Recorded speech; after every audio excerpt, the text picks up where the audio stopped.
याद रखिएगा, अजान की आवाज सुनने के बाद आप सिर्फ 2 ही काम कर सकते हैं, इसके अलावा तीसरा काम आपके लिए जायज नहीं है।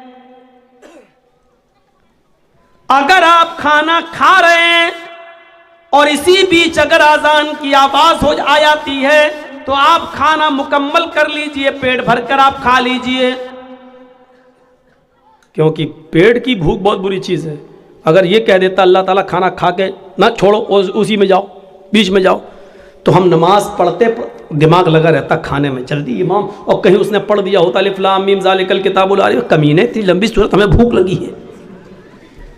तो इसलिए क्या कहा, पहले खाना खा लो, और दूसरी अजान की आवाज़ आ रही है और हमें क़ज़ाए हाजत, पेशाब या लेटरिन की ज़रूरत है, तो पहले हम वो कर लें, वरना ऐसे करे रहोगे और पेट अंदर की तरफ धसाए रहोगे, कहीं यही ना निकल जाए। तो इसलिए ये काम कर लो। ज़रूरियात में ये चीज़ आती है। एक और अलग चीज़ है कि कोई बाप बीमार है और इमरजेंसी ज़रूरत है, उसको अभी ऑक्सीजन चाहिए और अजान की आवाज़ आ रही है, तो ऐसे मौके पर बाप को लेकर भागिए आप हॉस्पिटल, पहले ऑक्सीजन दीजिए और उसके बाद में नमाज पढ़ लीजिए। मिलती है जमात तो ठीक, नहीं तो बाद में क़ज़ा। नियत ये होनी चाहिए कि अगर बाप की तबीयत ख़राब नहीं होती तो मैं जमात के साथ नमाज अदा करता। ये चीज़ें।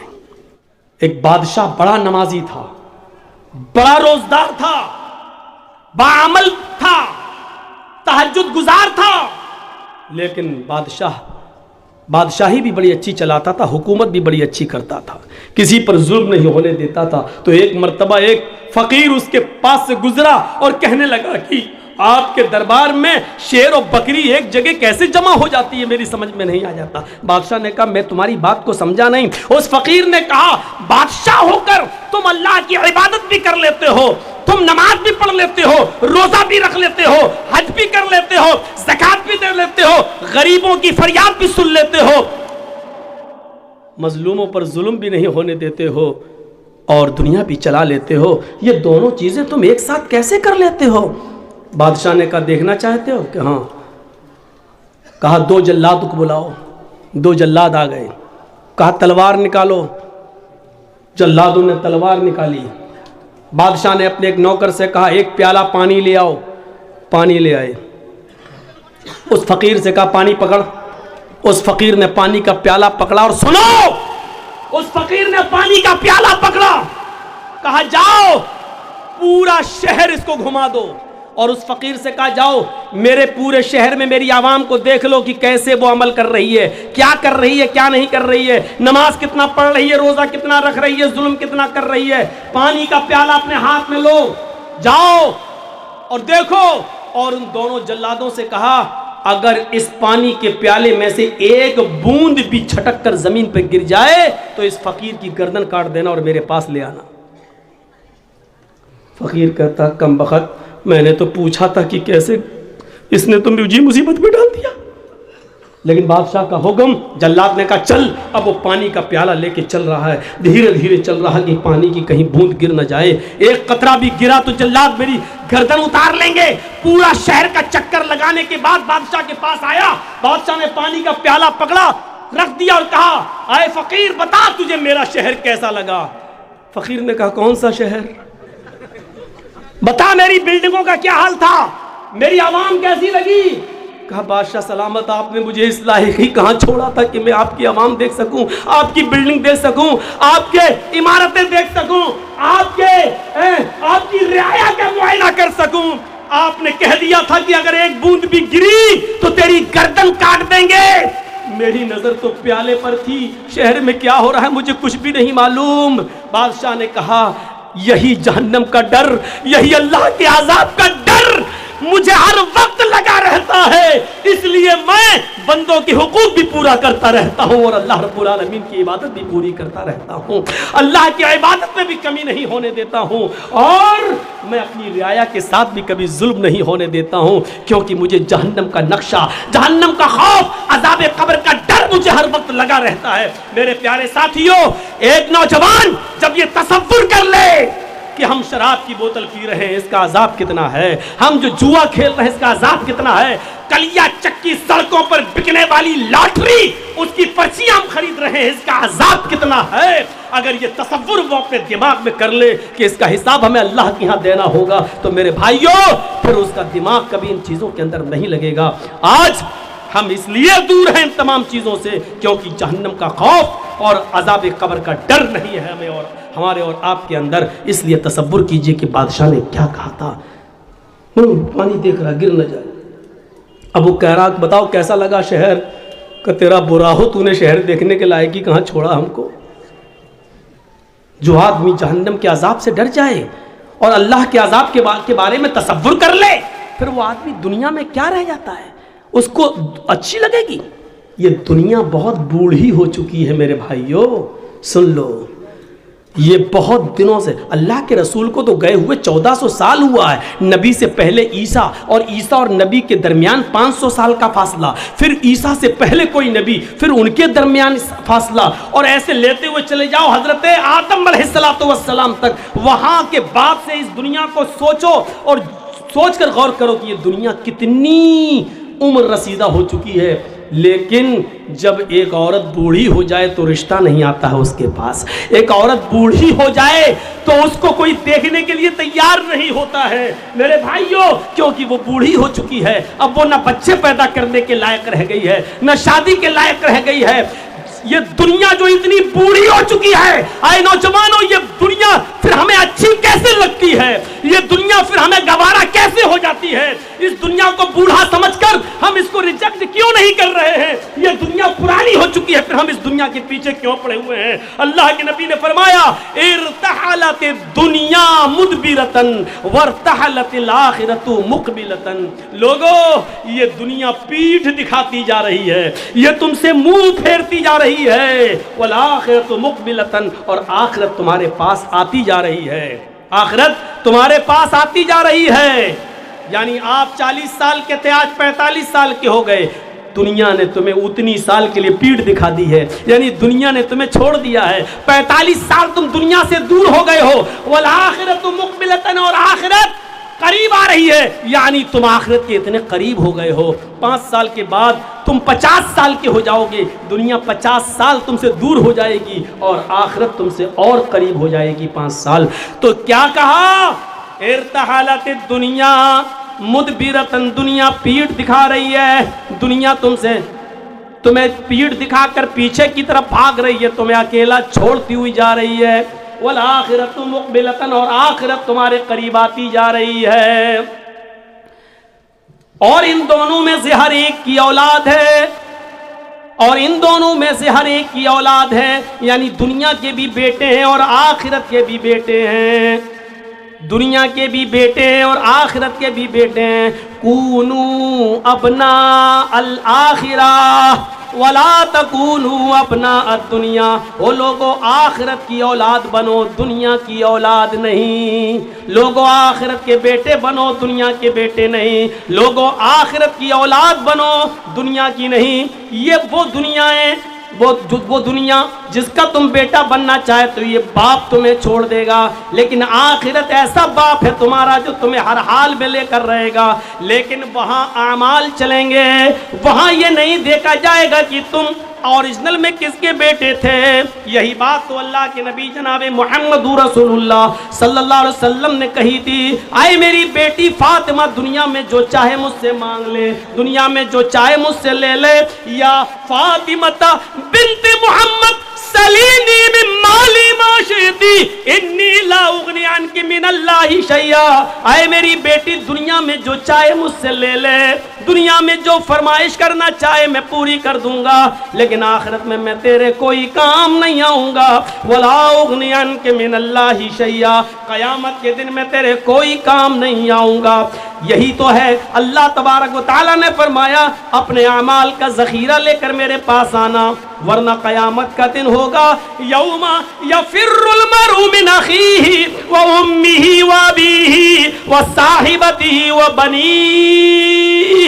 कयामत का का दिन होगा, यौमा यफिर्रुल मरउ मिन अखी, इंसान अपने भाई को देखकर भागेगा, व उम्मिही व अबी, अपनी माँ को देखकर भागेगा, वो अबीही, और अपने बाप को देखकर भागेगा, व साहिबतिही व बनी, अपनी बीवी को देखकर भागेगा, अपनी औलाद को देखकर भागेगा। एक एक नक्शा देखो। दुनिया में अगर आपके भाई को कोई भाई मार दे तो आप अपने भाई की मौत का बदला लेने के लिए अपनी जान को दांव पे लगा देते हो कि कमीने तूने मेरे भाई का मर्डर कैसे किया। कयामत का दिन होगा, वहां भाई भाई के लिए कुछ नहीं सोचेगा, सोचेगा ये मेरा भाई कहीं मेरे सामने ना आ जाए और कहीं मुझसे एक दो नेकी न मांग बैठे। यौमा यफिर्रुल मरउ मिन अखी, कहीं मुझसे मेरा ये भाई एक नेकी का सवाल न कर बैठे, इसलिए भाई से भाई भागेगा। यौमा यफिर्रुल मरउ मिन अखी व उम्मिही, वो माँ जिसकी तकलीफ आप बर्दाश्त नहीं करते हो, थोड़ी सी खांसती है तो आपको नींद नहीं आती है और आप सरकारी हॉस्पिटल में या प्राइवेट हॉस्पिटल में अपनी माँ का इलाज कराने के लिए फौरन दौड़ पड़ते हो। मेरे भाइयों, कयामत के दिन आप अपनी माँ को देख कर भागेंगे कि मुझसे मेरी माँ एक नेकी न मांग बैठे, वो अभी, और अपने बाप को देखकर भागोगे कि मुझसे ये मेरा बाप कहीं एक नेकी न मांग बैठे, एक नेकी कहीं मुझसे न मांग बैठे। वह साहिबती वो बनी, और आपकी वो बीवी कि एक रात भी जिसको आप अपने से जुदा करना गवारा नहीं समझते, और वो बीवी जिसकी तरफ आप इतने इन्हिमाक और इतने मशगूल रहते हैं कि आपकी बीवी को कोई दूसरा देके तो आप बर्दाश्त नहीं करते हैं। मेरे भाइयों, तसव्वुर करो कि ये बीवी हमारे सामने होगी कयामत के दिन, लेकिन लेख देखने की जुर्रत ना होगी, बल्कि आदमी अपनी बीवी को देखकर भागेगा, कहीं मुझसे मेरी बीवी एक नेकी न मांग बैठे। वह बनी, वो औलाद की रात में हल्का सा बुखार आ जाए, आपकी नींद उड़ जाती है, रात में डॉक्टरों के घरों के दरवाजों को नॉक करते हो, दस्तक देते हो। मेरे भाइयों, आप बच्चे की हल्का सा फीवर, उसका हल्का सा बुखार, हल्का सा टेम्परेचर आपकी रातों की नींद उड़ा देता है। कयामत के दिन अपनी औलाद को देखकर भागोगे। ये मंजर को आप अपने सामने रखिए। उस बादशाह ने फकीर से यही तो कहा था कि जब तुम हमारे दो जल्लादों की तलवार की वजह से जब तुम हमारे शहर का मुआयना नहीं कर सके कि क्या है, इसी तरह मुझे मालूम ही नहीं कि दुनिया में क्या है। अल्लाह के अज़ाब का तसव्वुर हमारे दिमाग में हर वक्त रहता है। अल्लाह के दिमाग अज़ाब का तसव्वुर रहना चाहिए हर वक्त। आज मौलवी जर्जीज को भीगी हुई कुर्सी पर बैठना गवारा नहीं रहा, अपने हाथ से आज कुर्सी साफ करना पड़ रही है। ये चीज हमें क्या बता रही है कि इंसान को हर चीज के साथ समझौता करना चाहिए, हर चीज को अपने अंदर एडजस्ट करना चाहिए। मैंने अपने सभापति साहब जो है मौलाना मज़ाहिर साहब, उनके कान में ही कह दिया था कि आज मैं खड़े ही होकर बोलूंगा। मेरे भाइयों, हमें और आपको तसव्वुर करना चाहिए कि एक छोटी सी थोड़ी सी कुर्सी का भीगा पंजर जी साहब को गवारा नहीं है। अंदाजा लगाइए कि फिर जहन्नम की जांसोस तपिश कैसी होगी, अल्लाह का अज़ाब कैसा होगा, ये कौन सोचेगा। युहशरुन्नासु यौमल क़यामति हुफ़ातन उरातन गुरला। हजरत आयशा फरमाती हैं कयामत का दिन होगा कि लोग हुफातन नंगे पैर होंगे, उरातन बिल्कुल नंगे जिस्म होंगे, उनके जिस्म पर कोई कपड़ा नहीं होगा। गुरुल्ला, जैसे माँ के पेट से बच्चा पैदा होता उसका खतना नहीं होता है, सब की सब कब्र से जब उठेंगे तो बगैर खतने के उठेंगे। मैदाने मैशर में जब सब जमा होंगे तो किसी का खतना नहीं हुआ होगा, सब गैर मख्तून होंगे, बगैर खतने के होंगे, और सबको अपने अपने किए करे का हिसाब किताब देना होगा। हजरत आयशा कहती हैं अर्रिजालु वन्निसाउ जमीआ, आय अल्लाह के नबी, क्या मर्द भी होंगे और औरतें भी होंगी। यहाँ तो जलसे में भी लड़के निकल जाते हैं देखने के लिए, देखें कौन कितनी लिपस्टिक लगाए हैं, कौन कितनी क्रीम और पाउडर लगाए हैं। बहुत से जलसों में जाता हूं, मेला लगता है, और जब तक जर्जीत साहब का नंबर नहीं आ रहा बाहर घूमते रहते लोग, बिहार और हर जगह। आपके इलाके में भी यही हाल है। और उन लड़कियों के पीछे लड़के, अरे जिस जगह चूड़ी की और उसकी दुकान है वहां तुम क्या कर रहे हो भाई? जो खालिस लेडीज सामान बिक रहा है, जेवर बिक रहे हैं, चूड़ी बिक रही है, जहां जेंट्स का एक सामान नहीं, वहां तुम क्या कर रहे हो भाई? अल्फाज कड़वे जरूर हैं लेकिन सच हैं। अल्लाह की कसम ऐसा लगता है जैसे एक कुतिया के पीछे 10-10 कुत्ते भाग रहे हों। ये हाल हो जाता है। मैंने पहले ही कह दिया, अल्फाज सख्त जरूर हैं, कड़वे जरूर हैं लेकिन सच है। हजरत आयशा कहती हैं, रिजालु वन निसाउ जमीअन, अय अल्लाह के नबी क्या उस मैदान महशर में मर्द भी होंगे औरतें भी होंगी? काला नाम, नबी अकरम का जवाब सुनो, हाँ मर्द भी होंगे औरतें भी होंगी, मर्द भी होंगे औरतें भी होंगी। इमाम कायनात ने जब ये कहा तो हजरत आयशा रोने लगी और रोते हुए कहने लगी, यंजुरु बाजुहुम इला बाज, अय अल्लाह के नबी क्या मर्द औरतों को और औरतें मर्दों को देख रही होंगी मैदान महशर में? क्या मर्द औरतों को और औरतें मर्दों को देख रही होंगी? अल्लाह के नबी इसका जवाब क्या देते हैं? हाँ आयशा, न मर्दों का पर्दा औरतों से होगा न औरतों का पर्दा मर्दों से। मर्द भी बरहना औरतें भी बरहना, मर्द भी नंगे औरतें भी नंगी होंगी, मर्द औरतों को और औरतें मर्दों को देख रही होंगी। हजरत आयशा ने कहा, आय अल्लाह के नबी तब तो औरतें मारे शर्म के, तब तो लेडीज मारे शर्म के मर जाएंगी जब मर्द उनकी तरफ नजरें उठा के देखेंगे। यहां अगर कोई लड़की पर लड़का नजर न डाले न देखे तो वो कहती है मेरे मेकअप में कमी तो नहीं है, मेरा ड्रेस तो सही है कि नहीं, फिर लड़का देख क्यों नहीं रहा है? यहां ये हाल है। और वहां क्या होगा? हजरत आयशा क्या कह रही हैं? तब तो औरतें मारे शर्म के मर जाएंगी जब मर्द उनकी तरफ नजरें उठा के देखेंगे।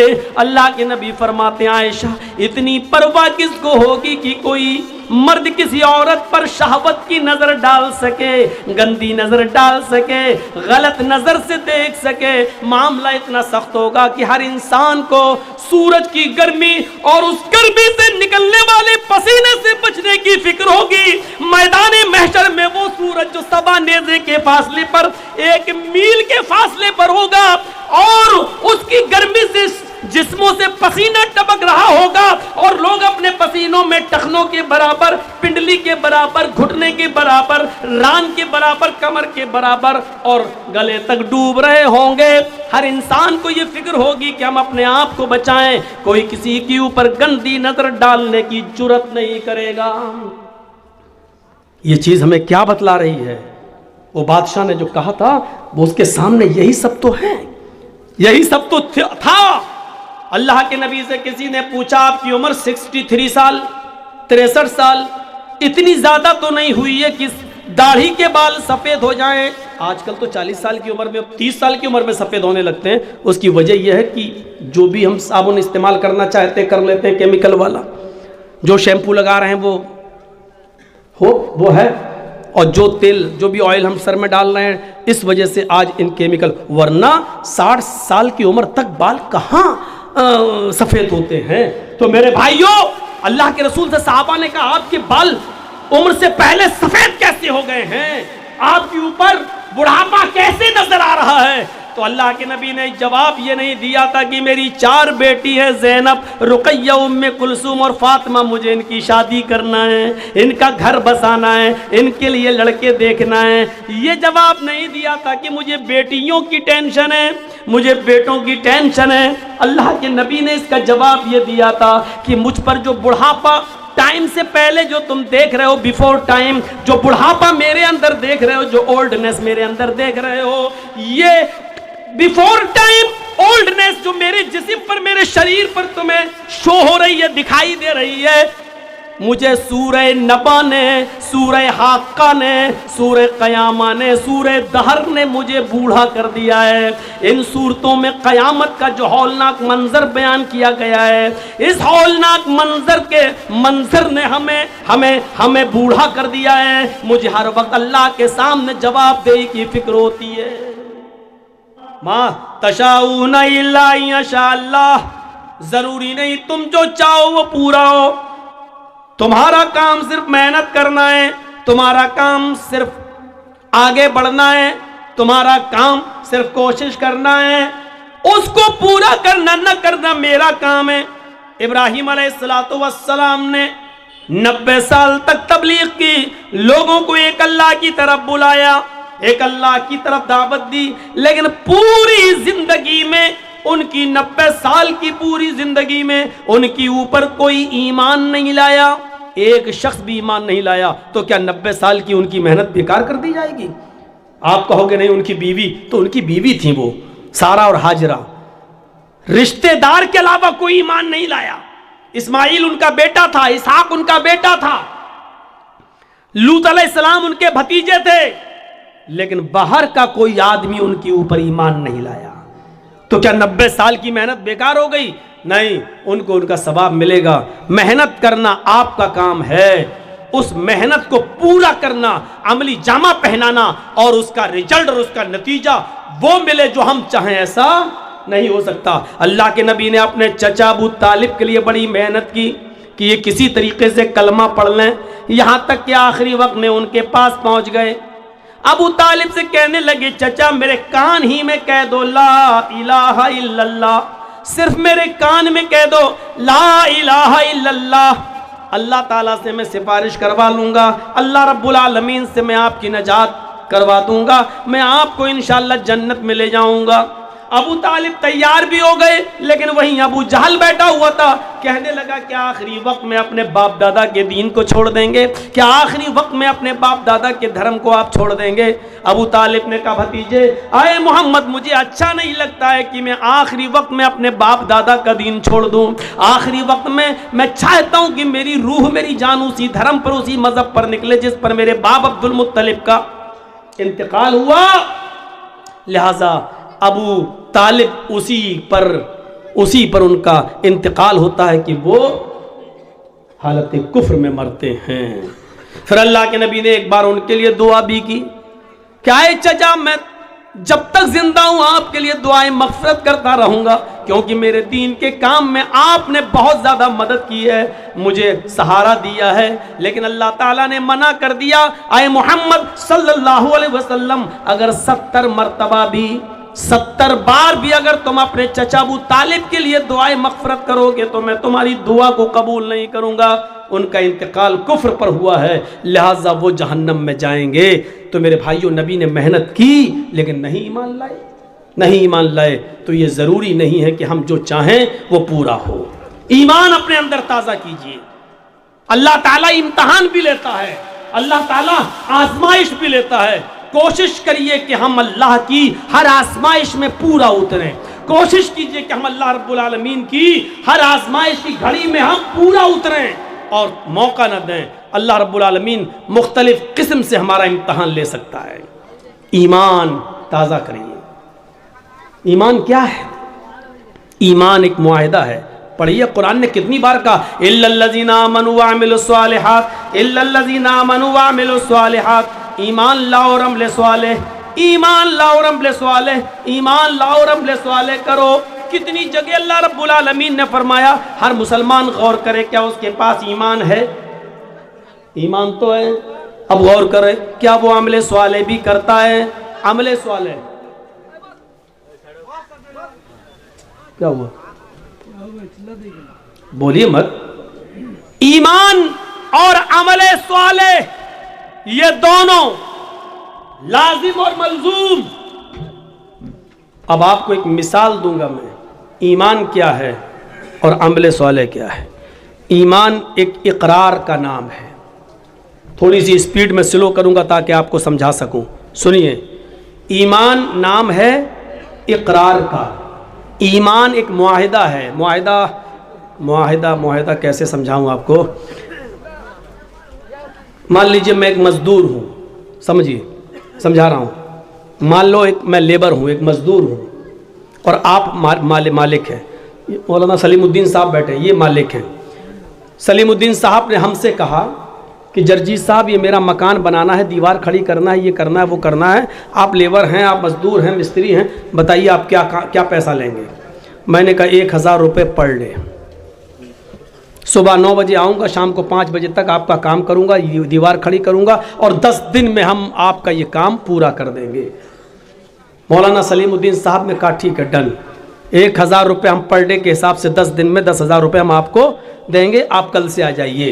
हमारा मुआहिदा हो गया, हमारा मुआहिदा हो गया, इकरार हो गया, हमने भी इकरार कर लिया। ये है मुआहिदा, अहदो पैमान।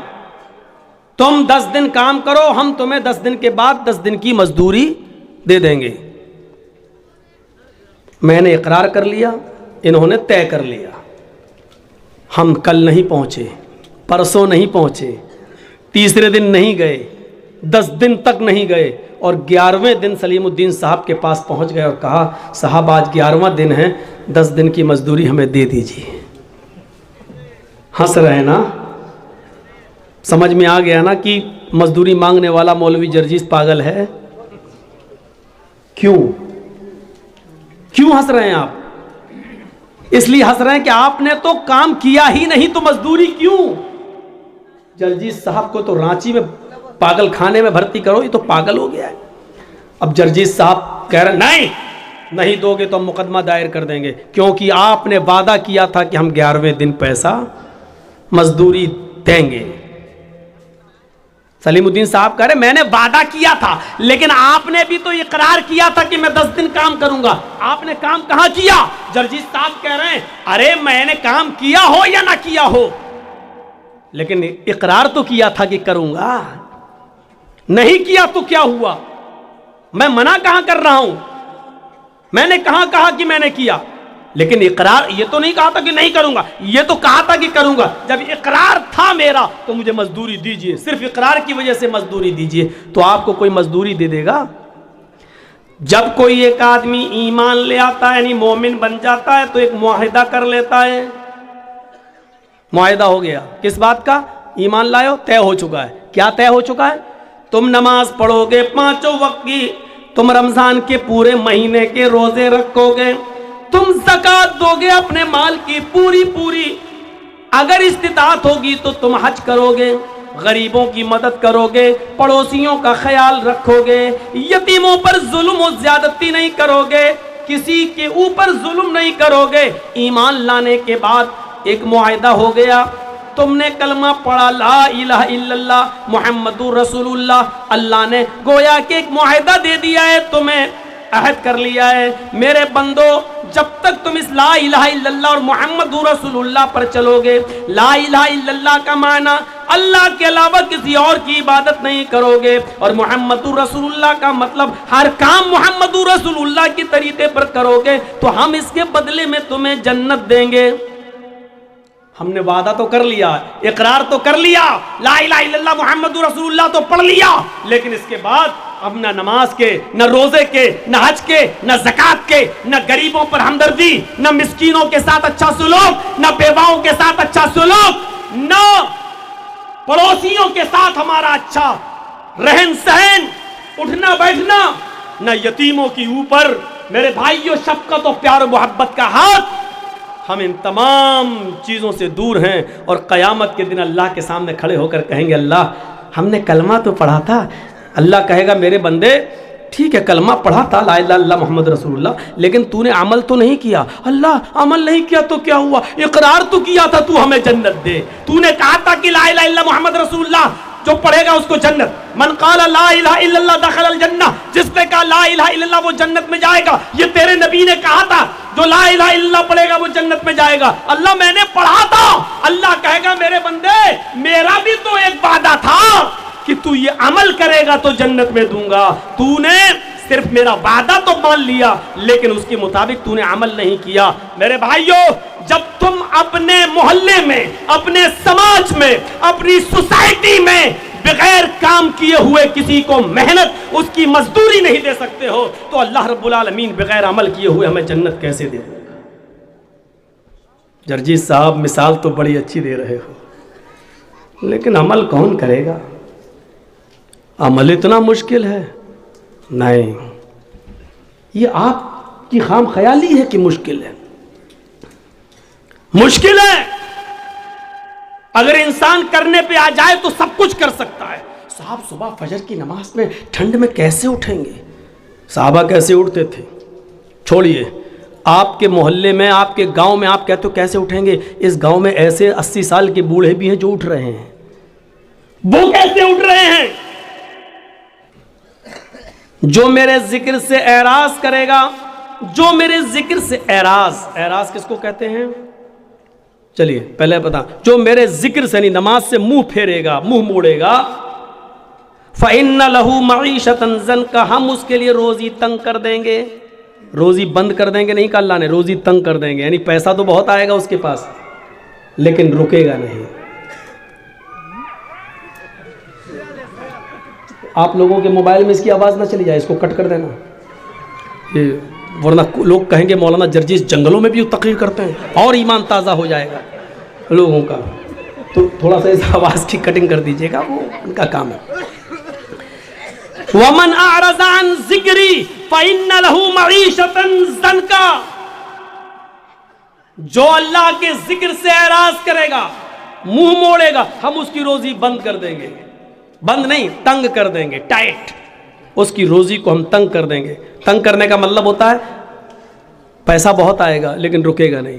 50,000 रुपये एक दिन में हमारी आमदनी हो गई, लेकिन शाम तक कभी बीवी बीमार, कभी बच्चा बीमार, कभी बाप बीमार, सब खत्म। 5,000 कर्ज और ले लिया। ये होता है कि नहीं होता ऐसा? बहुत से हमारे और आपके साथ जब ऐसा होता तो हम लोग क्या करते हैं? मौलाना साहब, मस्जिद के इमाम के पास जाते हैं, मौलाना साहब क्या बरकत नहीं हो रही है? कैसी बरकत? अरे पैसा तो बहुत आता है लेकिन रुकता नहीं है। तो वो मौलवी क्या कर लेगा? अगर मौलवी के पास पैसे को रोकने की ताकत होती तो बेचारा 5,000 रुपए में वो क्यों नमाज पढ़ाता? अल्लाह ने बताया तुम जब मेरी जिक्र, मेरी नमाज से मुंह मोड़ोगे, हम तुम्हारी रोजी तंग कर देंगे। तुम नमाज 5 वक्त की पढ़ना शुरू कर दो और पाबंदी के साथ पढ़ना शुरू कर दो। अजान के वक्त तुम्हें काम की फिक्र नहीं, नमाज की फिक्र होनी चाहिए, जमात की फिक्र होनी चाहिए। फिर देखो तुम्हारी रोजी में कैसे बरकत होती है। 50,000 नहीं आएगा, 2,000 आएगा लेकिन रुकेगा। आप 1800 खर्च कर पाएंगे लेकिन 200 बचेगा। 1,000 आएगा, आप 800 खर्च कर पाएंगे लेकिन 200 बचेगा। यहां तो 50,000 आ रहा है, बचता ही नहीं है। कोई ये बीमार, कोई वो बीमार, कोई ये। एराज किसको कहते हैं? अब सुन लीजिए एराज क्या है। बारिश हो रही है, हमारा गल्ला, हमारा धान सूखे में घर के आंगन में रखा हुआ है और बाहर हम क्रिकेट खेल रहे हैं। किसी ने कहा साहब बारिश हो रही है, धान भीग जाएगा, लेकिन हम क्रिकेट में लगे हैं। इसको कहा जाता है धान से एराज करना, यानी इसको अपनी रोजी रोटी की फिक्र नहीं है, क्रिकेट की फिक्र है। एक और मिसाल दे दूं, एक और मिसाल दे दूं। बच्चा रो रहा है और अपने रोने से इशारा कर रहा है कि मां मैं भूखा हूं, मुझे अपनी पिस्तान से लगा और दूध पिला। बच्चा रो रहा है लेकिन मां को अपने बच्चे की फिक्र नहीं है, बल्कि टीवी में लगी हुई है और देख रही है सास भी कभी बहू थी। तो इसको कहा जाता है कि इसने बच्चे से एराज किया। बच्चे को फेंक नहीं रही है, बच्चे से प्यार है उसको, लेकिन उस वक्त इतना दिमाग उसका बच्चे में नहीं लगा जितना सीरियल में लगा है। अरे अगर सीरियल निकल, बच्चे को तो बाद में भी दूध पिला देंगे, लेकिन सीरियल निकल गया तो फिर कहां बार बार आता है। यही हाल है नमाज का। अजान हो रही है, नहीं मैच देख लूं पहले, क्योंकि नमाज तो बाद में भी कज़ा कर लेंगे, लेकिन मैच निकल गया तो कहां रोज रोज आता है। ये चीज, इसको कहते नमाज से एराज। हमारा मकान जल रहा है और हम क्रिकेट खेल रहे हैं। कहा मकान जल रहा है, हमें फिक्र होनी चाहिए मकान को बचाने की। जो जल गया जल जाने दो, जितना बच गया कम से कम उसको पानी वानी डाल के उसको बुझाएं, लेकिन हमें उसकी फिक्र नहीं हो रही। हम क्रिकेट खेल रहे हैं, कैरम बोर्ड खेल रहे हैं। इस आदमी को कहा जाता है कि इसने एराज किया है अपने मकान से। अब आप समझ गए ना एराज किसको कहते हैं? जिस वक्त हमें जिस चीज की जरूरत है उससे दूर हो जाना और दूसरी चीज में लगे रहना जो गैर जरूरी है। अजान की आवाज आती है हय्या अलस सलाह, और हम उस वक्त मैच देख रहे हैं। लेकिन मैच देखना, कैरम बोर्ड खेलना, खेती बाड़ी करना, खेत में दाना डालना, बीज बोना, खेत जोतना, इसमें लगे हैं और अजान की आवाज आ रही है और हम परवाह नहीं कर रहे हैं, तो इसको कहते हैं नमाज से एराज। वमन आरज़ान ज़िक्री फ़इन्न लहू मईशतन ज़नका, जो नमाज से एराज करेगा, जो हमारे जिक्र से एराज करेगा, हम उसकी रोजी को तंग कर देंगे। अब कल वाला वाकया वो हमारे यूपी का वाकया है। लौनी गाजियाबाद से जो दिल्ली को एक सड़क जाती है बाई रोड, बीच में एक जगह पड़ती है लौनी। बहुत अमीर मुसलमान रहते हैं वहाँ पर, दौलतमंद लोग रहते हैं। सन 1995 के अंदर, 1995 के अंदर उस लौनी में 2 सगे भाइयों की शादी होना थी। 2 सगे भाइयों की शादी होना थी। कल उनकी बारात जाना थी। आज की रात उन्होंने रंग रलियां मनाने में गुजारी। ये दोनों सगे भाई दिल्ली जाते हैं, है ही कितना दूर, गाजियाबाद से दिल्ली 50 किलोमीटर और बीच में लौनी, यानी तकरीबन 25 किलोमीटर वहाँ से दिल्ली। अपनी गाड़ी ली और तवाइफों को इकट्ठा किया और 10-12 तवाइफें इन्होंने सौदा किया और उन तवाइफों को लेकर आ गए। अपनी गाड़ी पर नहीं, तवाइफों की गाड़ी अलग थी और इन दोनों भाइयों की गाड़ी अलग थी। जब दिल्ली से ये तवाइफों को लेकर आ रहे थे तो दोनों भाइयों की गाड़ी आगे आगे चल रही थी और तवाइफों की गाड़ी पीछे पीछे। मगरिब के बाद इन तवाइफों को उसने खाना खिलाया और इशा की नमाज के बाद शुरू हो गया नाच गाना। मोहल्ले के अपने दोस्तों को इसने बुला लिया। इसका घर खचाखच भरा हुआ था, म्यूजिक बज रही थी, ढोल ताशे बज रहे थे और तवाइफे भी अपने चड़क भड़क लिबास के अंदर, नी मुड़ियां आधी नंगी। वो तवाइफे अपने पैरों में घुंघरू पहने हुए, पायलें पहने हुए और उनकी छनकारें जमीन की ऊपर चलने लगी और उन तवाइफों के ठुमके मटकने लगे। उनकी कमर और उनके जिस्म अंगड़ाइयां लेने लगे और पूरी की पूरी रात नाच और गाने में गुजरती है। तवाइफें नाच रही हैं, गा रही हैं, नीमबर और अखलाक से गिरे हुए गाने भी वहां आ रहे हैं और ये अपने जिस्म की नुमाइश हो रही है, अपने फन का इजहार किया जा रहा है और ये शराब का दौर चल रहा है। नौजवान शराब पी रहे हैं, ये दोनों भाई भी शराब के नशे में चूर हैं और नाच गाने में मसरूफ हैं। देखिए अल्लाह के जिक्र से एराज करने का अंजाम क्या होता है। कैरम बोर्ड खेलने वालों सुनो, क्रिकेट मैच अजान की आवाज आने के बाद भी बंद न हो, सुनो। अपने काम और धंधों में मसरूफ रहने वालों और नमाज का जनाजा निकालने वालों सुनो। पूरी रात नाचो गाना चलता है, सुबह फजर की आजान की आवाज आने लगती है जो इन दोनों भाइयों के घर से सिर्फ 200 कदम या 300 कदम की दूरी पर है। मुअज्जिन अजान दे रहा है, अल्लाहु अकबर अल्लाहु अकबर अल्लाहु अकबर अल्लाहु अकबर।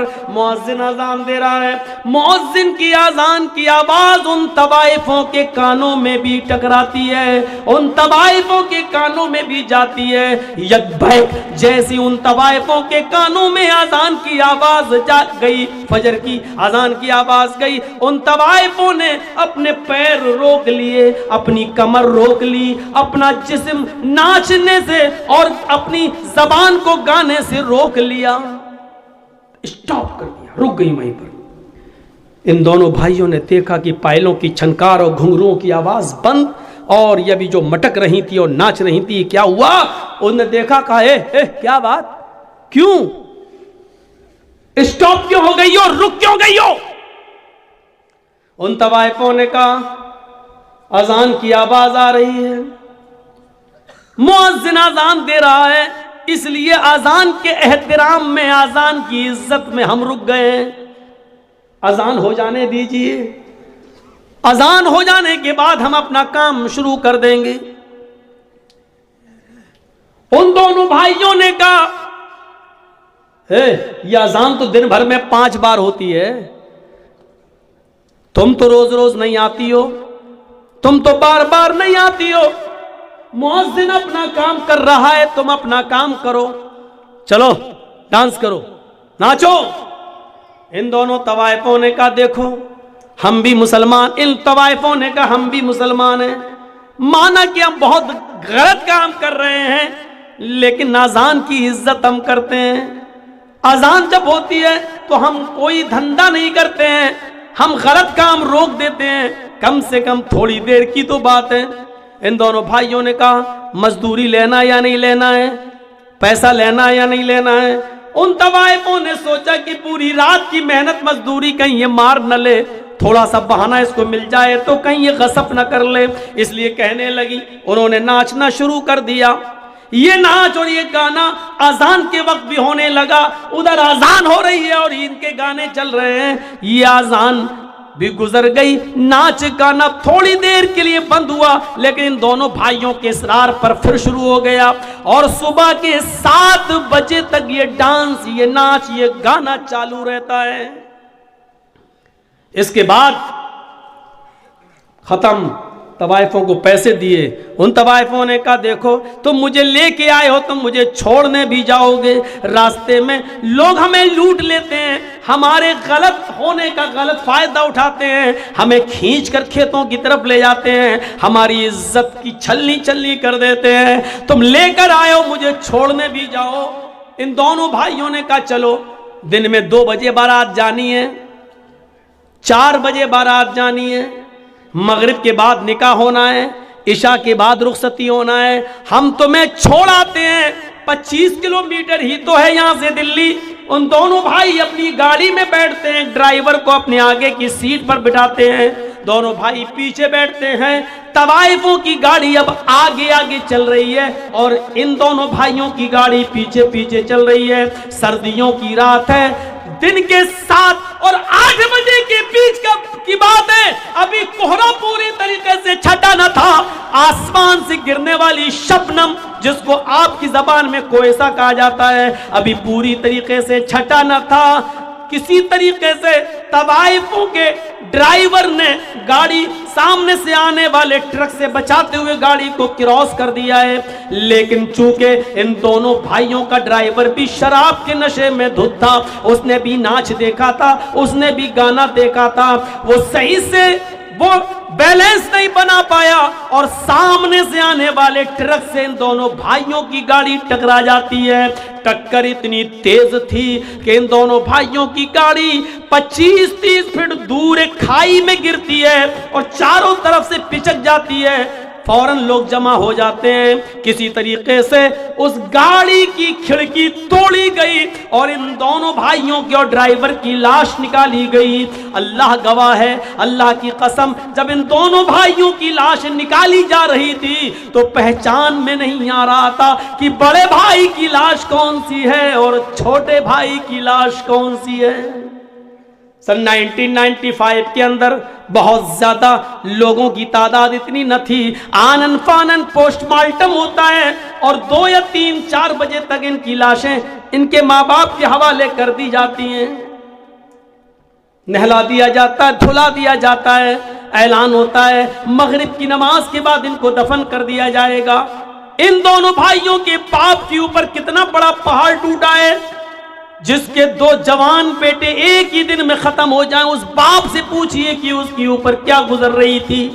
आपने देखा, आई कैरम बोर्ड खेलने वालों, नमाज के मौके पर, अजान के मौके पर कैरम बोर्ड में मस्त रहने वालों, अजान हो रही है और मैच देखने वालों, अजान हो रही है और लहू लाइब में मुब्तला रहने वालों, देखा आपने थोड़ी देर में इनकी हैसियत बदल गई। हैसियत क्या बदली? अभी मगरिब की नमाज पढ़ने के बाद ससुराल से मिलने वाले कपड़े इनको पहनना थे और बारात में जाना था, बारात लेकर जाना था। लेकिन अब मगरिब की नमाज के बाद ससुराल से मिले हुए कपड़े नहीं बल्कि बाप की तरफ से दिया हुआ कफन पहना जा रहा है। थोड़ी देर में हैसियत बदल जाती है इंसान की। ये इंसान इतना कमजोर है मेरे भाइयों कि अभी थोड़ी देर के बाद इनको नए कपड़े पहनना थे और नए कपड़े पहनकर ससुराल की तरफ जाना था, उस गांव की तरफ जाना था जहां दोनों लड़कियां रहती हैं, उनके यहाँ बारात लेके जाना था। मेरे भाइयों, ससुराल की तरफ से मिले हुए कपड़े नहीं पहनाए जा रहे हैं। अब थोड़ी देर के बाद इनको सफेद रंग का कफन पहनाया जाएगा। हैसियत देख लीजिए आप। अभी थोड़ी देर के बाद इन दोनों के साथ 300-400 आदमियों की बारात लड़कियों के गांव में जाना थी, लेकिन अब लड़कियों के गांव में नहीं, अब इनको लेकर कब्रिस्तान की तरफ जाया जाएगा। थोड़ी देर के अंदर इंसान की हैसियत देखो कितनी बदल गई। अभी थोड़ी देर के बाद इनको बारात लेके जाना था उस लड़कियों के गांव में, लेकिन अब कब्रिस्तान की तरफ जाना पड़ रहा है। अभी 300 और 400 आदमियों को गांव में जाना था, लेकिन अब इन 300-400 आदमियों को कब्रिस्तान में जाना पड़ रहा है। अभी इन दोनों लड़कों को लड़कियों के शहर गांव में जाना था, अब इनको कब्र के अंदर जाना पड़ रहा है। अभी थोड़ी देर के बाद लड़कियों के घर दूल्हा बनकर जाना था, अब ये मेरे भाइयों कब्र के अंदर जाने वाले हैं। हैसियत देखो कितनी बदल जाती है। अभी इनको इस दुनिया का सफर करना था, लेकिन ये आखिरत के सफर के ऊपर रवाना हो गए। अभी उस गांव में बैठने हुए मौलवी को थोड़ी देर के बाद इनका निकाह पढ़ाना था। अल्हम्दुलिल्लाह नहमदहु व नस्तईनुहु या अय्युहल्लज़ीना आमनू तक़ुल्लाह हक़्क़ तुक़ाती, अभी आयतें पढ़ना थी, लेकिन अब उसी मौलवी को अल्लाहुम्मा ग़फ़िर लिहय्यिना व मय्यतिना व शाहिदिना व गायबिना व सग़ीरिना व कबीरिना पढ़ना पड़ रहा है। थोड़ी देर में इंसान की हैसियत क्या बदल जाती है। मेरे भाइयों, ये है अल्लाह के जिक्र से एराज। नमाज अजान की आवाज आ रही है और इन दोनों भाइयों ने कहा तुम गाना गाओ, तुम मत रुको, अजान तो दिन भर में 5 बार होती है, तुम थोड़ी रोज रोज आती हो, लिहाजा तुम अपना काम करो, मुअज्जिन अपना काम कर रहा है। इसको कहते हैं अल्लाह के जिक्र से एराज। जबकि होना ये चाहिए था कि सब कुछ छोड़ के हमें मस्जिद की तरफ जाना था, लेकिन हमने नमाज से एराज किया है, हमारा ये अंजाम हुआ है। मेरे प्यारे साथियों, इस अंजाम से हमें और आपको सबको सबक हासिल करना चाहिए। इस अंजाम से हमें और आपको सबको होश लेना चाहिए। इस अंजाम से हमें और आपको सबको सबक सीखना चाहिए। ये उसके साथ हुआ है, हमारे साथ भी हो सकता है, क्योंकि इंसान अपने इरादों में मजबूत हो, लेकिन बहैसियत इंसान के बहुत कमज़ोर है, उसकी हैसियत कुछ नहीं है, कुछ नहीं है। APJ अब्दुल कलाम अपने आप को नहीं बचा सके, अटल बिहारी अपने आप को नहीं बचा सके, इंदिरा गांधी को उसके बॉडीगार्ड ने गोली की घाट उतार दिया। इंसान कितनी फिक्रें करता है, ये करेंगे, वो करेंगे, वो करेंगे, ये करेंगे, लेकिन पता चलता है कि सुबह उठा है, कल तो सही था, अरे मेरे साथ होटल में चाय पिया था। सबसे पहले हमारा लोग आज अपने नाम के लिए मरते हैं। मुझे जर्जीज कहते हैं, मालूम है ये क्या है? मैं अगर किसी से कहूं मेरा नाम जानते हो क्या है मेरा नाम, मुझे जर्जीज कहते हैं। मरने के बाद सबसे पहले ये नाम ही बदल जाता है। अब कोई ये नहीं कहता कि जर्जीस मर गया, कहते हैं जनाजा रखा हुआ है, मैयत रखी हुई। जिस नाम को कमाने के लिए तुम गलत और सही कुछ नहीं देखते हो, सबसे पहले वो नाम हमसे छीना जाता है। जब हमारा जनाजा उठाकर कब्रिस्तान जाता है तो कोई ये नहीं कहता कि जर्जीस चारपाई पर जा रहा है, क्या कहते लोग, मैयत जा रही है, जनाजा जा रहा है। हमारी हैसियत बदली जाती है। ये करोड़ों की बिल्डिंगें कुछ नहीं। यक़ूलुल इंसानु माली माली, आदमी कहता है मेरा माल, ये बिल्डिंग वो बिल्डिंग, ये फ्लैट वो फ्लैट, ये प्लॉट वो प्लॉट, ये खेत वो खेत, ये दौलत वो माल, लो ये मेरा। अरे इंसान तू पागल है, कुछ नहीं है तेरा। ये तेरे जहन की नाकिसी और कमजोरी है जो तू इनको सब समझ रहा है अपना। ये तेरा नहीं है, तेरा वो है जो तूने खा लिया। जो अब तक खा चुका है वो तेरा है, जो अब तक तूने पहनकर पुराना कर दिया है वो तेरा है, और तेरा वो है जो तूने अल्लाह की राह में खर्च करके सदका और खैरात और ज़कात देकर जो तूने खर्च कर दिया है वो तेरा है। ये सब तेरा नहीं है। आज तेरी आंख बंद हुई, तेरी औलाद लड़ेगी, तेरी औलाद लड़ेगी। इतना हिस्सा मुझे, आगे का तू ले, पीछे का हम लें, अंदर का तू ले, बाहर का हम लें, रोड के किनारे का फ्लैट हम लेंगे, अंदर गांव के अंदर का तुम लोग लड़ेंगे। लोग हमने अपने बाप की मरते वक्त खिदमत की है, तुमने क्या किया है? तुम कहते हो मेरा मेरा मेरा, ये कुछ तुम्हारा नहीं है। आई यक़ूलुल इंसानु माली माली, इंसान कहता है ये मेरा माल, ये मेरा माल, ये मेरा माल। तेरा माल कुछ नहीं है।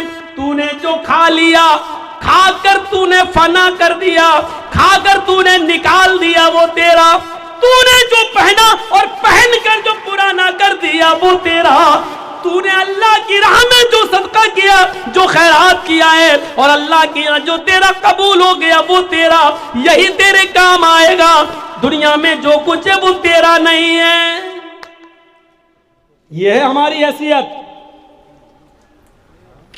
10 लाख का सूट पहन लो, लेकिन मरने के बाद हमें वही 400-500 का कफन ही नसीब होगा। और याद रखो, हम सिर्फ 2 गज जमीन के मालिक हैं बस। और मैं आपको पक्का यकीन दिलाता हूं, पक्का यकीन दिलाता हूं, उस 2 गज जमीन के मालिक आप ऐसे हैं कि आपके मरने के बाद भी वो 2 गज जमीन आपसे कोई नहीं छीन सकता है। बस जो मरने के बाद 2 गज ज़मीन जो आपकी है, जिसमें आपको जाना है, वही आपकी है और कुछ नहीं है। उस कब्र के अंधेरे को याद करो, उस कब्र के कीड़े और मकोड़ों को याद करो, उस कब्र की दहशत को याद करो, उस कब्र की हौलनाकी को याद करो। हज़रत उस्मान गनी के सामने जब जहन्नम के अज़ाब का जिक्र होता था तो नहीं रोते थे, लेकिन जब कब्र के अज़ाब का जिक्र होता तो इतना रोते कि रोते रोते दाढ़ी भीग जाती और आंसुओं से ज़मीन तर हो जाती। पूछा, जहन्नम के अज़ाब का खौफ आपको इतना नहीं है, नहीं रोते हो, और कब्र के अज़ाब का जिक्र सुनते हो तो रोते हो? क्या कहा? हाँ, इन्नल कब्र अव्वलु मंजिल मिन मनाजिलिल आखिरा, आखिरत की सीढ़ियों में से कब्र पहली सीढ़ी है। जो इस सीढ़ी से कामयाब हो गया वो सारी सीढ़ियों पर कामयाब हो जाएगा। जो इस पहली सीढ़ी पर फिसल गया फिर वो ऊपर तक नहीं चढ़ पाएगा। इसलिए मुझे इस पहली सीढ़ी की फिक्र होती है। हमें और आपको उस पहली सीढ़ी की फिक्र करनी चाहिए। सुना होगा आपने वो किस्सा कि एक बादशाह एप्पल काट रहा था, सेब काट रहा था और छुरी चला रहा था जल्दी जल्दी सेब को काट के खाने में। अचानक उसकी छुरी उसकी उंगली पर चल गई और कहता ओह, ब्लड आ गया, खून। उसके वजीर ने कहा ओह ये क्या हुआ? जल्दी से उसको पोंछा और पोंछने के बाद, साफ करने के बाद कहा कोई बात नहीं बादशाह साहब, कोई बात नहीं, अल्लाह जो करता है अच्छा करता है, हो सकता है इसमें भी कोई भलाई रही हो। बादशाह को गुस्सा आया, कमीने, मेरी तो उंगली कटी है और ये कह रहा अल्लाह जो करता है वो अच्छा करता है, नहीं इसको खुशी हो रही है। उस वक्त तो वो गुस्सा पी गया, उस वक्त तो वो गुस्सा कंट्रोल कर गया। लेकिन बादशाह को शिकार का बड़ा शौक था। 1-2 महीने के बाद शिकार खेलने के लिए गया तो अपने वजीर को साथ में ले गया, चलो चलते हैं। जंगल में पहुंचने के बाद दस्तरखान लगाया, वहां से जो खाना लाए थे दस्तरखान पे बैठ के खाने लगे दोनों, बादशाह और वजीर। बादशाह ने कहा कुएं से पानी खींचो वजीर, चलो पानी पीते हैं। जैसी वजीर ने बाल्टी डोल कुएं में डाला और देखने लगा कुआं कितना गहरा है, बादशाह ने पीछे से धक्का दे दिया वजीर को, एक लात मारी, वजीर कुएं में गिरा। जब वजीर कुएं में गिरा तो बादशाह ने कहा कहो वजीर अब क्या कहते हो? जब मेरी उंगली कटी थी तब तो कह रहे थे कि अल्लाह जो करता है बड़ा अच्छा करता है, अब बोल, मैंने लात मारी, गिरे कुएं में, अब बोल अल्लाह जो करता है वो अच्छा करता है। वजीर ने कहा कि मेरा ईमान तो अल्लाह के ऊपर है, इसमें भी अल्लाह की कोई मसलहत होगी। अल्लाह जो करता है वो अच्छा ही करता है। अच्छा हुआ कि कुएं में ज़्यादा पानी नहीं है। बादशाह को गुस्सा आया, कमीना, मैं तो सोच रहा था कहेगा बचा लो भाई, निकाल लो, लेकिन ये कह रहा इसमें भी कोई अल्लाह की खूबी होगी, भलाई होगी। बादशाह को गुस्सा आया, हक तब मर इसी में, अल्लाह जो करता अच्छा करता है, तब मर इसी में। उसको छोड़ के भाग गया। घोड़ा दौड़ाया और शिकार के लिए निकल गया, लेकिन बादशाह को रास्ता नहीं मालूम था, वो वजीर ही बताता था। और बादशाह रास्ता भटक कर दूसरे शहर में घुस गया।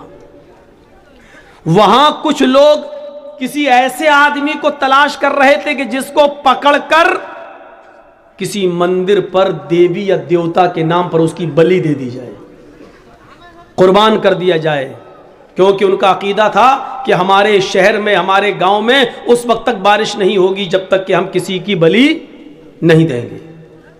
तो उन लोगों ने इसको पकड़ लिया है। यही था, अनजाना है, ये कौन आ रहा, पकड़ो, घोड़े पे दौड़ा, उसी को पकड़ लिया। अब वो कह रहा है, अरे कहां ले जा रहे हो? कहा बलि देने के लिए। अरे तुम्हें मालूम नहीं मैं कौन हूं? कहा कौन है? कहा फला फला शहर का मैं बादशाह हूं। इन लोगों ने कहा जिन्होंने पकड़ा था, तब तो हमारे भगवान और ज्यादा खुश हो जाएंगे, बादशाह की बलि दी। चलो, वो देवी और देवता के मंदिर पर ले गए। वहां एक पंडित बैठा हुआ था। कहा देखो इसकी बलि, पंडित को चेक कराना पड़ता था कि देखो इसकी बलि सही है कि नहीं। बादशाह, ये बादशाह है फला का। पंडित कहता बहुत अच्छा आदमी लेके आए हो। ऊपर से नीचे तक देखा बहुत अच्छा, लेकिन चेक करने लगा, पैर सही है, घुटना सही है, पैर, चेहरा सही, हाथ सही है, हाथ दिखाओ। अरे तेरी तो उंगली कटी हुई है, ये क्या है? कहा उंगली कटी थी। ये तो ऐबदार आदमी है भाई, हमारी देवी को, हमारे देवता को किसी ऐबदार आदमी की बलि मंजूर नहीं है, फ्रेश माल चाहिए,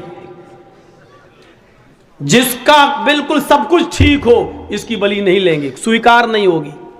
तो अब उसको यकीन आया, ओफ वो मेरी उंगली कटी थी और उसने कहा था कि अल्लाह जो करता है अच्छा करता है।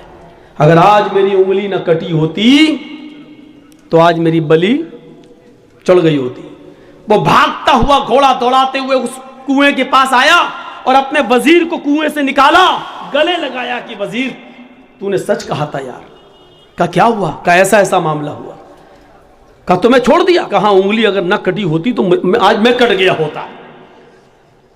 कहा अच्छा एक बात बता यार, मेरे साथ तो अल्लाह ने ये अच्छा किया कि उंगली कटी थी इसलिए मैं बच गया, लेकिन तुझे जब मैंने कुएं में फेंका तूने कहा अल्लाह जो करता अच्छा करता, मेरे साथ भी कोई अच्छाई हुई हो तो तेरे साथ क्या अच्छा हुआ? उसने कहा ए बादशाह, हम तुम दोनों घूम रहे थे और अगर तूने लात मार के हमें कुएं में न फेंका होता तो हम दोनों पकड़े जाते। तू तो छूट जाता क्योंकि तेरी उंगली कटी थी, मैं तो कहीं से नहीं कटा था, फ्रेश तो मैं ही था। तू तो बच जाता लेकिन मेरी बलि चढ़ गई होती, इसलिए तूने मुझे जो कुएं में फेंका मेरे साथ ही अच्छा हुआ। न कुएं में गिरा होता, अगर कुएं में ना गिरा होता तो दुनिया छोड़ के जाना पड़ता, मेरी बलि चढ़ गई होती। तो आपने देखा बादशाह के साथ क्या अच्छा हुआ, उसकी उंगली कटी इसलिए बच गया। और उस वजीर के साथ क्या अच्छा हुआ कि उसको कुएं में फेंक दिया, नहीं तो वो भी जाता। तो उस वक्त समझ में नहीं आता इसमें क्या मसलहत है, बाद में समझ में आता है। अल्लाह ने बारिश क्यों बरसाई, हम जाएंगे उससे हिसाब किताब लेने के लिए। दुनिया में कोई ताकत है जो अल्लाह से हिसाब किताब ले सके? दुनिया में कोई पावर है जो अल्लाह रब्बुल आलमीन से हिसाब किताब? अल्लाह तूने बारिश क्यों बरसाई? अल्लाह मेरा बेटा बेटा बेटा, बेटी मांग रहा हूं फिर भी बेटा। अल्लाह बेटी बेटी बेटी फिर बेटी, मैं बेटा मांग रहा हूं, 4 बेटी 1 बेटा। अल्लाह से कोई हिसाब नहीं मांग सकते हो। वो चाहे तो बेटा दे, वो चाहे तो बेटी दे, वो चाहे तो बेटे ही बेटे दे, वो चाहे तो बेटियां ही बेटियां दे, वो चाहे तो बेटा और बेटी दोनों दे, और वो चाहे तो कुछ न दे। वो चाहे तो हल्की हल्की बारिश करे, वो चाहे तो मूसलाधार बारिश करे, वो चाहे तो आपके गांव को इतनी बारिश कर दे कि नदी और दरियाओं का पानी लेवल और खतरे के निशान से पार होकर आपके पूरे के पूरे गांव को डुबो दे। और हम सब डूब कर बह भी जाएं, तब भी अल्लाह से हिसाब नहीं लिया जा सकता कि तूने हमारे गांव को क्यों डुबो दिया है, क्योंकि अल्लाह की ज़ात हिसाब लेने के लिए है, हिसाब देने के लिए नहीं। बारिश क्यों हुई हमें क्या मालूम, लेकिन हमारा ईमान ये होना चाहिए कि अल्लाह जो करता है वो अच्छा करता है। हो सकता है कि वो हमारे ईमान का जायज़ा ले रहा हो। देखें इस बारिश के अंदर कितने लोग जलसे में आते हैं और कितने नहीं आते हैं। हो सकता है कि वो ये देखना चाहता हो कि सहाबा किराम ने तो अपनी कुर्बानियां मैदान जंग में दे दी। देखें ये लोग बारिश के चंद कतरे इनके जिस्मों पर पड़ते हैं, कहीं ऐसा तो नहीं कि ये भाग जाएं और कुरान और हदीस की बातें भी ना सुने। हो सकता है कि वो कुछ भी इम्तिहान और आजमाइश भी तो ले सकता है वो, और ये भी हो सकता है कि इसी में हमारी भलाई हो, इसी में हमारी खैर हो, इसी में हमारी भलाई हो। हमारे और आपके इख्तियार में कुछ नहीं है, ना हम किसी को मार सकते हैं, ना हम किसी को जिला सकते हैं। कैसे कह रहे हो मौलाना साहब, मौजमपुर वालों का हाल नहीं मालूम है, रोजाना मारते हैं। नहीं, ये तुम्हारी गलत फहमी है। मारने वाला अल्लाह और जिलाने वाला भी अल्लाह। उसकी मौत का वक्त आ गया है, बहाना है कि फलाने मार दिया। वो एक अलग मसला है कि मारना चाहिए कि नहीं मारना चाहिए, वो पुरानी तकरीरें उठाकर देख लो और सुन लो, लेकिन मौत का वक्त उसका आ चुका था। सन 1951 का एक वाकया सुनाता हूं आपको। गोरखपुर में एक रेलवे स्टेशन है और छोटी लाइन गोंडा तक जाती है, गोरखपुर से गोंडा, गोंडा से गोरखपुर, छोटी लाइन। गोरखपुर से एक ट्रेन चल रही है और उसको बढ़नी क्रॉस करके, तुलसीपुर क्रॉस करके बलरामपुर स्टेशन पर रुकना है। राप्ती नदी को क्रॉस कर चुकी है। ट्रेन का ड्राइवर मुसलमान है, गालिबन उसका नाम मुश्ताक है। सन 1951 1951 की बात कर रहा हूं। उसने देखा कि राप्ती नदी को क्रॉस करने के बाद कोयले वाला इंजन होता था उस जमाने में। गाड़ी चल रही है, ट्रेन चल रही है, लेकिन उस तरफ से एक लड़की भागते हुए आ रही है और वो ट्रेन की पटरी के, ट्रेन के सामने आकर खुदकुशी करना चाहती है, मरना चाहती है। ट्रेन के ड्राइवर ने अपनी ताकत के मुताबिक ब्रेक लगाना शुरू किए और उसने ब्रेक लगाए, हैवी ब्रेक लगाए, फिर भी ब्रेक लगाते लगाते इतनी हैवी ब्रेक नहीं लगा सकता था कि ट्रेन पटरी के नीचे से उतर जाए। ब्रेक लगाया, हैवी ब्रेक लगाए, लेकिन ट्रेन रुकती है जहां रुकती है उसके और जो लड़की लेटी हुई थी ट्रेन की पटरी के नीचे, उसके बीच एक बालिश्त का फासला रह गया। एक बालिश्त और अगर ट्रेन आगे बढ़ जाती तो लड़की मर जाती। ट्रेन का ड्राइवर जल्दी से इंजन से उतरता है, सवारी भी उतरती है, चलो लड़की को बच गई, उसको निकालें। लेकिन ट्रेन का ड्राइवर जब नीचे उतरता है, पटरी के करीब जाता है, लड़की को झिंझोड़ता है, उठाता है, तो क्या देखता है कि लड़की मरी हुई है। ट्रेन चढ़ी नहीं है उसके ऊपर, लेकिन ट्रेन के चढ़ जाने के खौफ से पहले ही, ट्रेन के चढ़ने के से पहले ही हरकत कल्ब उसकी बंद हो चुकी है, उसके दिल की धड़कनें बंद हो चुकी हैं। ट्रेन के ड्राइवर से मीडिया वाले इंटरव्यू लेते हैं, उस जमाने की जो मीडिया थी, प्रिंट मीडिया, अखबार वाली। उसने कहा कि मेरी सर्विस इस ट्रेन की लाइन में 20 साल हो चुकी है, मैं 20 साल से सर्विस कर रहा हूं इस ट्रेन के अंदर। मैंने अपनी जिंदगी के अंदर सबसे हैवी ब्रेक लगाए हैं, आज तक ऐसा हैवी ब्रेक मैंने नहीं लगाया। मैंने इस लड़की को बचाने के लिए पूरी कोशिश की, यहां तक कि मैं ब्रेक लगाने में कामयाब भी हो गया। इस लड़की पर ट्रेन न चढ़े, मैं कामयाब भी हो गया।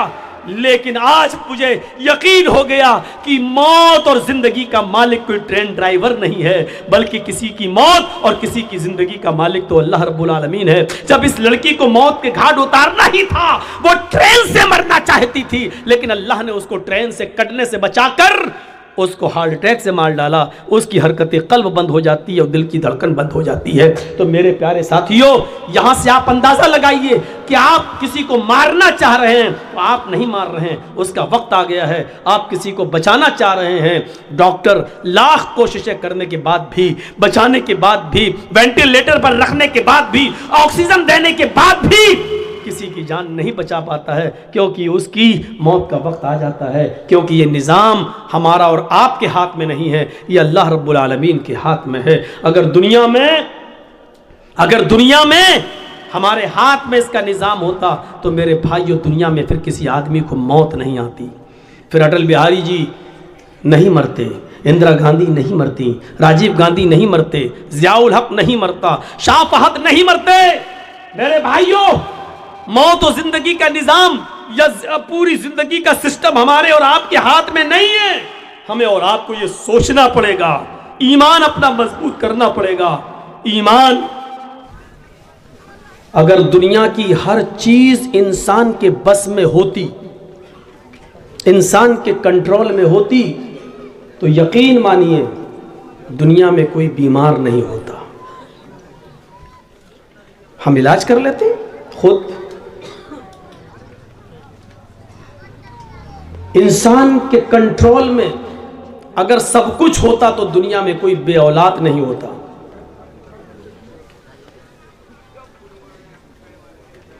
इस दुनिया में बहुत से इंसान बे औलाद हैं, इस दुनिया में बहुत से इंसान बीमार हैं, इस दुनिया में बहुत से इंसान अपनी मौत और जिंदगी की कश्मकश में लड़ रहे हैं। कोई कैंसर से लड़ रहा है, कोई उससे भी खतरनाक बीमारी से लड़ रहा है।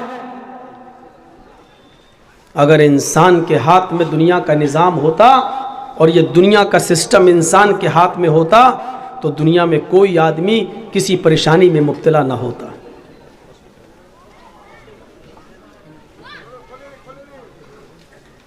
ये सब का सिस्टम किसी और के हाथ में है, और जिसके हाथ में है उसी को हम सुपर पावर कहते हैं। जिसके हाथ में है उसी को हम अल्लाह के नाम से याद करते हैं। हम सिर्फ कोशिश कर सकते हैं, हम सिर्फ दुआ कर सकते हैं, लेकिन जरूरी नहीं कि हमारी कोशिश से हमें वही मिल जाए जिसकी हमने कोशिश की। जरूरी नहीं कि हमने जो दुआ मांगी वो फौरन कबूल हो जाए। हजरत इब्राहीम अलैहिस्सलातु वस्सलाम ने 85 साल दुआ मांगी, अल्लाह मुझे बेटा दे, मुझे कोई औलाद दे, लेकिन 85 साल तक अल्लाह ने औलाद नहीं दी।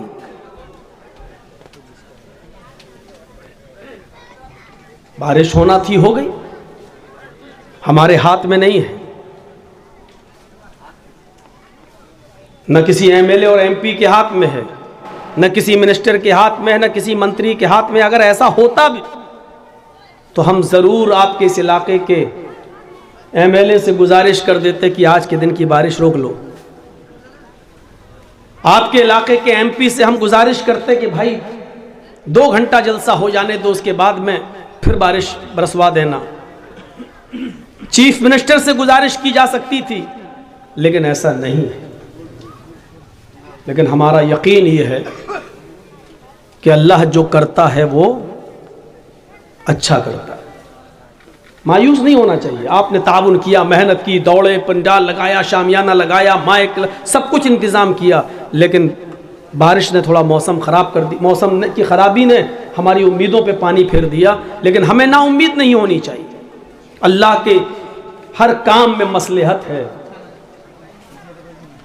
मोमिन अल्लाह के हर काम को अच्छी नजर से देखता है।